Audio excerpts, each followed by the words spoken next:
देख रहे हैं कि कैसे आकाश आनंद के हत्थे चढ़ गए फिल्म अभिनेता अनुपम खेर। दरअसल अनुपम खेर के एक ट्वीट को लेकर मायावती के भतीजे और बसपा के नेशनल कोऑर्डिनेटर आकाश आनंद ने उनको लपेट दिया। आकाश आनंद का ये ट्वीट देखिए। आकाश आनंद अनुपम खेर के ट्वीट का जवाब देते हुए लिखते हैं कि अनुपम खेर जी, अच्छा लगा कि आपको ये एक्सप्रेसवे पसंद आया, इसकी मजबूती अच्छी लगी। बस यहाँ आप गलती से गडकरी जी को टैग कर गए। ये आगरा नोएडा एक्सप्रेसवे आदरणीय मायावती जी के कार्यकाल में बनाया गया था। तब मजबूत इरादे थे तो मजबूत सड़कें बनती थी। बस इतना ही कहना है मुझे। दरअसल अनुपम खेर ने ट्विटर पर आगरा नोएडा एक्सप्रेसवे के वीडियो को शेयर करते हुए इसे मोदी सरकार की उपलब्धि बताया। उन्होंने लगे हाथ इसके लिए केंद्रीय परिवहन एवं राजमार्ग मंत्री नितिन गडकरी का भी आभार व्यक्त कर दिया। 12 अक्टूबर के ट्वीट में अनुपम खेर ने लिखा था, आगरा दिल्ली हाईवे पर यात्रा करना कितना सुखद है। अपने भारत में विश्व स्तरीय सड़कें पाकर गर्व की अनुभूति हो रही है।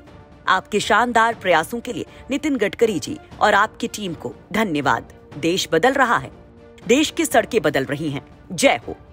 और अपने इसी ट्वीट के लिए वो ट्रोलर्स के निशाने पर आ गए। जमकर उनकी ट्रोलिंग शुरू हो गई और इसी को लेकर आकाश आनंद ने अनुपम खेर को आड़े हाथों ले लिया। इतना ही नहीं, इसके बाद तो उन्होंने नितिन गडकरी पर भी मानो बयानों की बमबारी शुरू कर दी। सड़कों की दुर्दशा के लिए उन्होंने बैक टू बैक 2 और ट्वीट्स किए। एक न्यूज़पेपर की कटिंग की पिक शेयर करते हुए उन्होंने लिखा, भारत के सबसे व्यस्त राजमार्गों में से एक दिल्ली जयपुर हाईवे, रोजाना हजारों देसी विदेशी यात्री सफर करते हैं। यहाँ सड़क से ज्यादा गड्ढे हैं जो रोजाना किसी अनहोनी को न्योता देते हैं।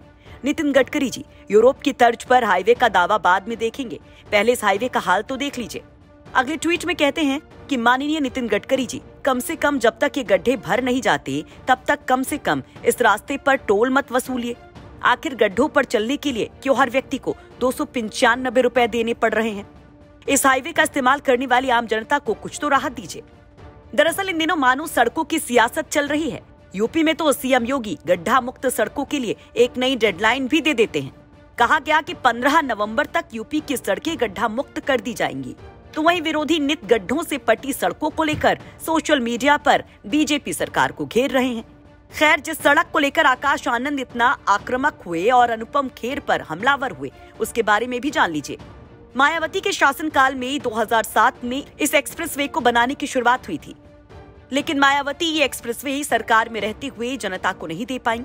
मायावती की कुर्सी खिसकने के बाद सपा सत्ता पर काबिज हुई और तत्कालीन सीएम अखिलेश यादव ने 9 अगस्त 2012 को ये यमुना एक्सप्रेसवे जनता को समर्पित किया था।